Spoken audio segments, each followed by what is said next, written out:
로마서 5장을 읽게 됩니다. 로마서 5장을 읽을 때 우리가 함께 묵상할 주제가 아담은 오실 자의 표상, 아담은 오실 자의 표상. 14절 말씀입니다. 함께 읽습니다.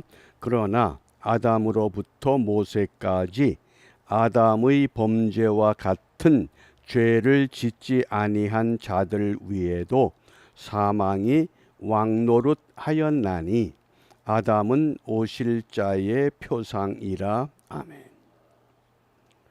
여기 표상이라는 단어,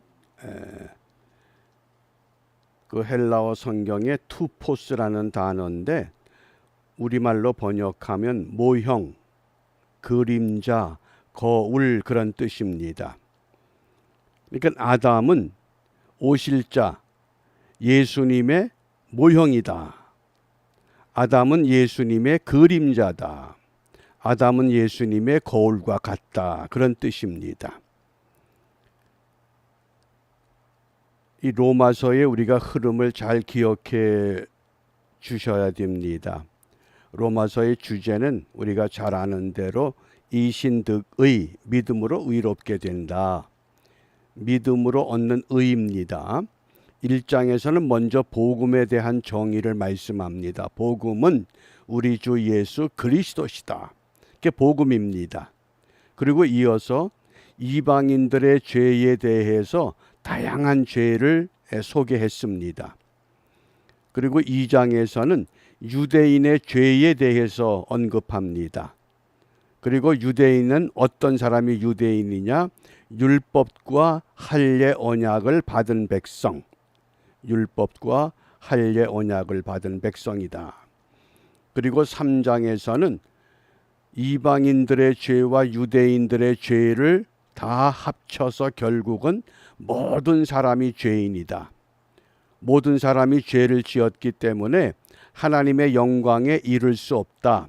하나님께로부터 칭찬을 받지 못할 존재가 되었다. 이렇게 정의했습니다. 그리고 4장에서는 아브라함의 의를 말씀합니다. 아브라함이 왜 의롭다고 인정을 받았느냐? 그것은 유대인들이 자랑하는 할례 언약 율법 때문이 아니라 믿음이라고 하는 것, 믿음으로 의롭게 되었다. 오늘은 5장에서 그러면 아담은 누구냐? 아담은 오실 자의 표상이다 그랬습니다. 오실 자의 표상. 그래서 우리가 이 아담이 오실 자의 표상이라고 하는 것, 우리가 그동안에는 그저 아담이 원죄의 대표가 되고 우리가 그 죄를 유전받아서 우리가 태어날 때부터 죄인이다. 이렇게 그저 두리뭉실하게 이해했습니다. 오늘은 좀 더 구체적으로 왜 우리가 이 죄인이 되었는가, 또 아담은 왜 오실 자의 이 그림자가 되는가, 이 말씀을 5장을 통해서 우리 분명히 우리 마음에 새겨둘 수 있기를 바랍니다.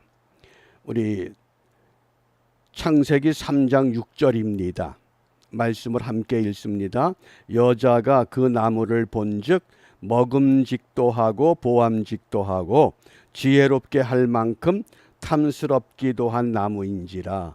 여자가 그 실과를 따먹고 자기와 함께한 남편에게도 주매 그도 먹은지라. 무슨 내용입니까?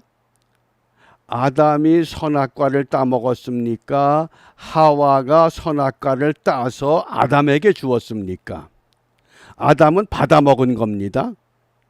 아담이 직접 죄를 지은 것이 아니라 하와가 따서 아담에게 주었다는 겁니다. 그 아담이, 죄를 지은 그 아담이 오실 자의 모형이라고 하는, 오실 자의 거울과 그림자라고 하는 것. 그러면 어떻게 이 아담이 내가 지은 죄가 아닌데, 예수님이 직접 지은 죄가 아니잖아요. 근데 왜 예수님이 죄인이 됩니까? 그것을 이사야 53장 6절입니다. 우리는 다 양 같아서 그릇 행하여 각기 제 길로 갔거늘 여호와께서는 우리 무리의 죄악을 그에게 담당시키셨다. 이걸 전가 전이 그럽니다. 죄의 전가 죄의 전이. 예수님께서 직접 죄 지은 거 아닙니다. 그 죄가 전가됐습니다. 아담이 직접 따먹은 것이 아니라 하와로부터 받았습니다. 우리 예수님도 모든 사람의 죄를 받았습니다. 이것이 그래서 아담이 오실 자의 그 표상이라고 하는 겁니다. 이게 첫 번째 이유입니다. 우리가 그동안에는 그저 아담이 죄의 대표성으로만 이해했는데 좀 더 구체적으로 이해해 주시기 바랍니다. 그 다음에 두 번째입니다. 그러면 죄를 지었기 때문에 죄의 결과가 뭡니까? 우리가 너무나 잘 아는 내일 읽을 말씀 로마서 6장 23절에 죄의 삭은 사망이요 하나님의 은사는 그리스도 예수 우리 주 안에 있는 영생이니라. 죄를 지었기 때문에 죽을 수밖에 없다는 겁니다.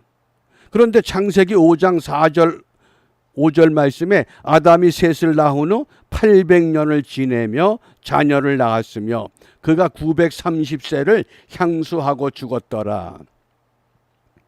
어떤 느낌이 드셔요? 죄를 지었으면 바로 죽을 줄 알았는데 바로 죽지 않고 930년을 산 겁니다. 그러니까 이때 사람들의 생각이 죄를 지어도 죽는 건 아니겠구나. 한번 상상해 보세요. 930년을 살면서 죽질 않으니까 죄악은 우리하고 상관이 없는 거구나. 이런 착각이나 오해가 없겠습니까? 근데 분명히 우리가 죽는다고 하는 것이 뭐가 죽는 겁니까? 우리가 이 땅에서는 육체가 죽는 것이지만은 하나님 편에서 보면 육체에 있던 영이 빠져나가는 게 죽음입니다. 우리가 그걸 잘 이해하셔야 됩니다. 첫 번째, 예수님은 죄를 짓지 않으셨지만은 죄를 전이 받으셨습니다. 하와가 아담에게 선악과를 건네준 것처럼 죄를 건네 받으셨습니다. 그리고 그 죄값을 지불해야 됩니다. 그게 십자가의 죽음인 겁니다. 왜? 죄를 지었기 때문에, 죄를 전가받았기 때문에. 그래서 오늘 로마서 5장 12절에 이러므로 한 사람이 누굽니까? 아담으로 말미암아 죄가 세상에 들어오고 죄로 말미암아 사망이 왔나니 이와 같이 모든 사람이 죄를 지었으므로 사망이 모든 사람에게 이르렀느니라. 그리고 13절 말씀이 중요합니다. 죄가 율법 있기 전에도 세상에 있었으나 율법이 없을 때에는 죄를 죄로 여기지 아니하느니라. 무슨 말씀입니까? 아담이 선악과를 먹었습니다. 죄가 들어왔습니다. 그리고 율법은 언제 주어졌습니까? 이스라엘 백성들이 애굽에서 출애굽한 후에 그 다음에 시내산에서 출애굽하고 3개월 후에 시내산에서 율법이 주어집니다. 그러면 율법은 죄를 정하는 기준이 된다 그러면 아담이 선악과를 먹은 다음부터 율법을 받을 때까지 율법이 없습니다. 죄를 어떻게 규정합니까? 율법이 주어지기 전에도 죄를 죄로 여기지 않았지만은 모든 사람들이 죽었다는 겁니다. 930년을 살고 무두셀라는 969년을 살고 보통 900년씩 살다 보니까 야, 죄를 지어도 안 죽는구나 이렇게 생각했을 겁니다. 죄의 결과는 반드시 죽음이라고 하는 것을 오늘 우리에게 분명히 말씀하신 겁니다. 왜? 율법이 주어지기 전에도 막 태어났던 사람들이 다 세상을 떠납니다. 그게 죄가 있다고 하는 것. 율법이 주어지기 전에도 죄가 있었다고 하는 것. 죄가 율법이 있기 전에도 세상에 있었으나 그랬죠. 응? 율법이 없을 때에는 죄를 죄로 여기지 아니한 것 같지만은 죄가 있었다는 겁니다. 무엇을 통해서? 죄의 결과가 죽음이기 때문에. 그래서 세 번째, 이 아담은 오실 자의 표상이 되는 이유가 고린도전서 15장 45절입니다. 우리가 고린도전서 15장을 부활장이라고 부릅니다. 부활장. 기억해 주시면 좋습니다. 45절 함께 읽습니다. 기록된 바 첫사람 아담은 산영이 되었다 함과 같이 마지막 아담은 살려주는 영이 되었나니. 여기 산영, 살려주는 영, 이걸 좀 더 우리가 좀 구체적으로 이해하기 위해서, 자, 아담은 하나님이 흙으로 아담을 만드셨습니다. 이때 아담은 고유명사 아담도 되지만은 사람이라고 하는 뜻도 있어. 모든 사람이 흙으로 지음받은 존재입니다. 사자나 코끼리나 호랑이나 낙타나 닭이나 다 흙으로 만들었습니다. 그런데 동물은 흙으로 만들면 바로 생명을 갖고 움직였습니다. 그런데 아담은 흙으로 아담을 만들었는데 움직이질 못합니다. 그게 동물과의 차이점입니다. 그런데 어떻게 했습니까? 여호와 하나님이 흙으로 사람을 지으시고 생기를 그 코에 불어넣었더니 사람이 생명이 된지라. 이때 생명이라고 하는 것은 우리가 흔히 살아있는 영 그러지만은 히브리 성경에 보면 이게 혼을 가진 사람이다. 살아있는 생명이 되었다 그런 뜻입니다. 살아있는 생명.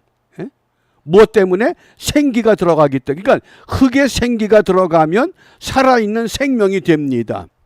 그러면 우리 예수님은 마리아라고 하는 흙이라는 몸에 성령이 들어가면 어떻게 됩니까? 예수라는 생명이 나온다는 겁니다. 그러면 흙으로 사람 만든 거는 믿고 어떻게 마리아가 동거하기 전에 성령으로 잉태하느냐? 이걸 못 믿겠다. 이게 자꾸 이성적인 판단과 과학적인 사고에 붙잡혀서 이런 오류가 생겨나는 겁니다. 그래서 아담은 살아있는 영, 생명이 되었고 우리 예수님은 어떤 영? 성령을 통해서 하나님의 그 안에 거하시는. 그래서 그 성령으로 잉태된 예수님께서 죄를 전가받았기 때문에 죄값을 지불하기 위해서 십자가에 못 박혀 죽으셨습니다. 거기까지는 문제가 없습니다. 그런데 사탄이 무엇을 몰랐느냐? 고린도전서 15장 3절과 4절에 보면 내가 받은 것을 너희에게 전하였노니 이는 성경대로 그리스도께서 우리 죄를 위하여 죽으시고 장사 지낸 바 되었다가 성경대로 사흘 만에 다시 살아나사. 누가 살리셨습니까? 하나님께서. 하나님이 살린다고 하는 것을 사탄은 몰랐던 겁니다. 그래서 이 아담이 오실 자 메시아 예수 그리스도의 표상이다, 모형이 됐다는 겁니다. 이게 굉장히 중요한 신앙입니다. 그런데 우리 개신교회에서는 이 아담이 오실 자의 표상이라고 하는 것을 그냥 대충 우리가 넘기기가 참 쉽습니다. 요한복음 3장 16절이 성경 전체의 요절이라고 그러면 그 요절을 뒷받침할 수 있는 것이 오늘 로마서 5장 14절입니다. 아담은 오실 자의 표상이다. 아담을 통해서 장차 예수께서 오셔서 우리에게 생명을 주신다는 겁니다. 그러므로 오늘 로마서 5장 21절에 보면 이는 죄가 사망 안에서 왕노릇한 것 같이 은혜도 또한 의로 말미암아 왕노릇하여 우리 주 예수 그리스도로 말미암아 영생에 이르게 하려 함이다. 우리가 이 땅에서 예수 그리스도를 믿는 것은 사망이 왕노릇하는 세상입니다. 그 세상에서 우리가 육체를 가지고 살다 보면 사망의 지배를 받아 그 죄의 결과로 다 죽을 수밖에 없습니다. 그러나 그 죽음이 끝이 아니라 한 번 죽는 것은 사람에게 정하신 것이지만은 그 다음엔 반드시 죽음을 주관하는 심판에 주님이 계시다고 하는, 그래서 우리가 영생에 이를 수 있는 은총을 오늘도 믿음으로 확신하며 한날의 삶을 시작하는 줄 압니다. 그래서 오늘 우리 기도가 정말 이 땅에서 내가 생존에 있을 동안에 영생의 은혜를 누리며 살아가게 하옵소서. 육신의 일 같지만은, 매일 반복되는 똑같은 일을 하는 것 같지만은 그것이 곧 바로 영생에 이르는 내게 주어진 몫이라고 하는 겁니다. 그걸 포기하고 산속에 들어가서 묵상하고 수도원에 들어가서 수도하면서 그러면서 영생을 기다리는 것이 아니라고 하는 겁니다. 그래서 누구든지 나를 따라오려거든 자기를 부인하고 자기 십자가를 지고 나를 쫓아야 될 것이라고 깨우쳐 주신 겁니다. 오늘 영생의 은혜를 누리기 위해서 귀찮은 거, 하기 싫은 거, 먹기 싫은 거, 이거 다 포기하는 그런 것이 아니라 우리 육신이 이 땅에서 육신의 굴레를 가지고 살지만은 그것이 목적이 아니라 주님 앞에 가는 것, 주님 앞에 서는 것, 이것이 우리 신앙의 목표가 돼서 영생의 은혜를 누리며 살아가게 하옵소서. 이 기도하시면서 이런 은혜를 누리지 못하는 우리 북녘 땅의 3대 세습의 이 사악한 정권, 이것만 무너뜨리면 한반도는 평화가 시작됩니다. 이 잘못된 정권 때문에 잘못된 정권의 사상적 영향을 받은 수많은 지식인들, 수많은 사람들, 그들 때문에 지금 혼란스러운 겁니다. 그래서 간단합니다. 사악한 정권 무너뜨려 주옵소서. 그러면 아무리 그들이 좌파의 사상과 좌파의 이념을 가지고 있다 하더라도 기댈 데가 없잖아요. 끝이 아닙니까? 간단한 겁니다. 이렇게 우리가 기도하면서 오늘도 우리 아담이 오실 자의 표상이 된 이 은혜, 아담은 장차 오실 예수님의 그림자다, 예수님의 모형이다, 예수님의 거울이다. 그 첫 아담을 통해서 오늘 저와 여러분들도 똑같은 아담입니다. 우리가 사람입니다. 나를 통해서 하나님이 보여주기를 원하시는 그 영생의 은혜를 내가 누리고 보여주고 함께 나가면서 이 은혜에 성공하는 우리 모두가 되시기를 주님의 이름으로 축복합니다. 기도합니다. 전능하신 아버지 하나님 감사합니다. 무더위가 우리의 삶을 힘들게 할지라도 우리의 삶의 목적지가 이 땅이 아니라 영원한 하나님 나라가 있음을 확신하기 까닭에 이 아침도 다시 한번 주님 앞에 머리를 숙입니다.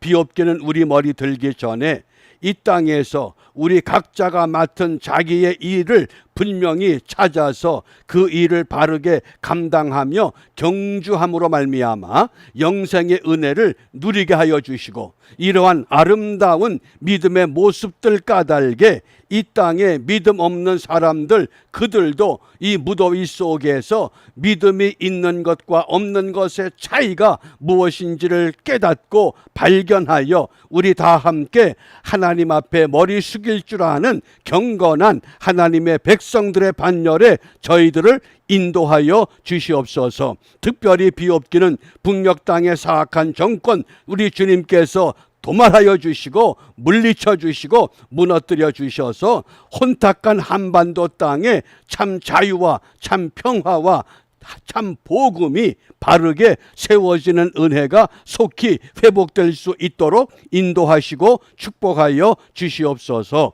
예수님 이름으로 기도합니다. 아멘.